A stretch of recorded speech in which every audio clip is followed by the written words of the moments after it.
দফা ৩ অনুযায়ী মহামান্য রাষ্ট্রপতি জনাব মোহাম্মদ শাহাবুদ্দিন তার স্বাক্ষরযুক্ত পদত্যাগপত্র আজ ২৪শে জুলাই ২০২৬ ৯ শ্রাবণ ১৪৩৩ তারিখে রোজ শুক্রবার অপরাহ্ন ৫টা ১ মিনিটে আমার নিকট পদত্যাগপত্র দাখিল করেছেন। ফলশ্রুতিতে সংবিধানের ৫৪ অনুচ্ছেদ অনুযায়ী আমি রাষ্ট্রপতির দায়িত্ব গ্রহণ করেছি। পদত্যাগপত্রটি আমি গ্রহণ করেছি এবং জাতীয় সংসদ সচিবালয়ের রেকর্ডে সংরক্ষণ এবং প্রয়োজনীয় প্রশাসনিক কার্যক্রম গ্রহণের জন্য নির্দেশ প্রদান করা হলো। কেন তিনি পদত্যাগ করেছেন এটি নিশ্চয়ই জানার কৌতূহল আপনাদের মধ্যে রয়েছে।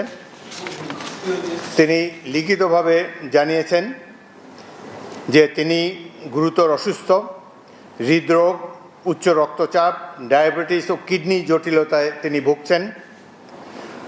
তার হৃদযন্ত্রে বাইপাস সার্জারি হয়েছে।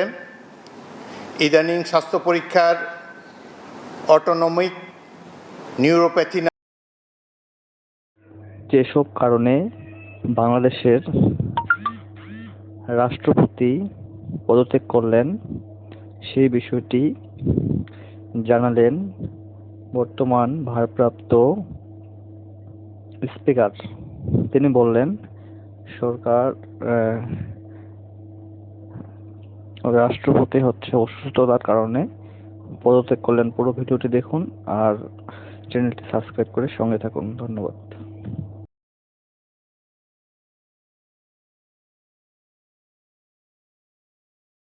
শপথ নিয়েছি যদি প্রয়োজন হয়। একইভাবে আমাদের ডেপুটি স্পিকার সাহেব তিনিও যখন ডেপুটি স্পিকার হিসেবে শপথ নেন, শপথের অংশে বর্ণিত থাকে যখন বলা হবে কোনো কারণে যখন স্পিকারের চেয়ার শূন্য থাকবে তখন ডেপুটি স্পিকারের পদের দায়িত্ব পালন করবেন। সুতরাং আজকে বাংলাদেশের নানা ধরনের কথাবার্তা আমি দুপুরে এসেই শুনছি। দেখা গেল যে এটি প্রকৃত, তিনি শারীরিক অসামর্থ্যের কারণে পদত্যাগ করেছেন। আমি তার মঙ্গল এবং সুস্বাস্থ্য কামনা করি এবং আমার মনে হয় তিনি মাফিয়া সরকারের আমলে নির্বাচিত হলেও বর্তমানে জনগণের ভোটে যে সরকার নির্বাচিত হয়েছে তার প্রতি তিনি সমর্থন এবং শ্রদ্ধা প্রকাশ করেছেন সবসময়। আমি তার মঙ্গল কামনা করি। আপনাদের সবাইকে ধন্যবাদ।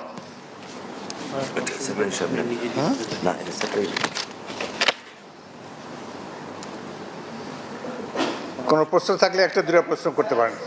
জি,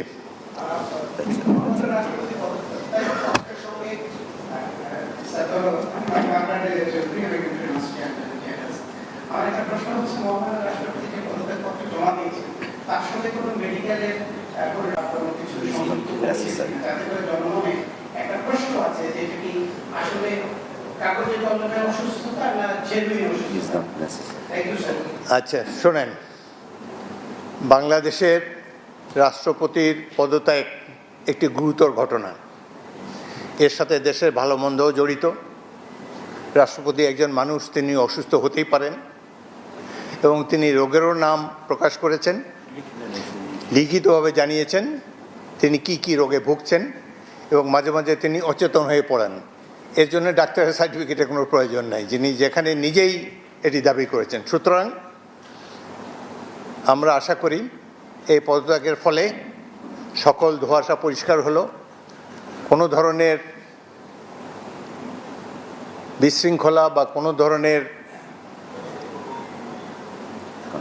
বিরূপ মনোভাব কিংবা কনফিউশন যাতে এসব ব্যাপারে না ঘটে। রাষ্ট্রপতি পদত্যাগের আগেও রাষ্ট্রপতিরা পদত্যাগ করেছেন বিভিন্ন কারণে। রাষ্ট্রপতি দেশের একজন সম্মানিত মাননীয় রাষ্ট্রপতি, তিনি পদত্যাগ করতেই পারেন এবং এই চেয়ার তো কখনো শূন্য থাকে না। এবং আমি জাতীয় সংসদের স্পিকার হিসাবে এই পদত্যাগপত্র গ্রহণ করেছি। এটি হলো বাস্তবতা। আশা করি সকল ধরনের কনফিউশন এখন থেকে দূর হয়ে যাবে। আপনাদের সবাইকে অসংখ্য ধন্যবাদ। এই ধরনের প্রশ্ন করবেন না ভাই, কোনো কনফিউশন ক্রিয়েট করবেন না। দেখেন, এক minute please listen to me. আপনারা একটু প্লিজ। আপনারা আমাকে স্পিকার হিসাবেও দেখেছেন, এর আগেও 40 বছর ধরে রাজনীতি করছি, আমি সরাসরি কথা বলতে অভ্যস্ত। সুতরাং কনস্ট্রাকটিভ কথা বলা ভালো। আমি তো প্রশংসাই করলাম তার, তিনি রিজাইন করেছেন স্বাস্থ্যগত কারণে, কি রোগের কথা তিনি বলেছেন, কিভাবে তিনি আমাদের কাছে দিয়ে সেটাই জেনেছি। এরপরে এটার মধ্যে তো আর অন্য কোনো কিছু নেই। যে বলেন, একজন মহিলা বলেন। পরিচয়টা কি? আপনার পরিচয় দিয়ে বলেন। জি,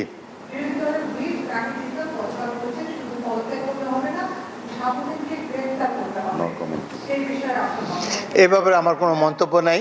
একটি গুরুতর সলেম অকেশন, দেশের রাষ্ট্রপতি পদত্যাগ করেছেন, let us do justice to him. Thank you very much. Thank you.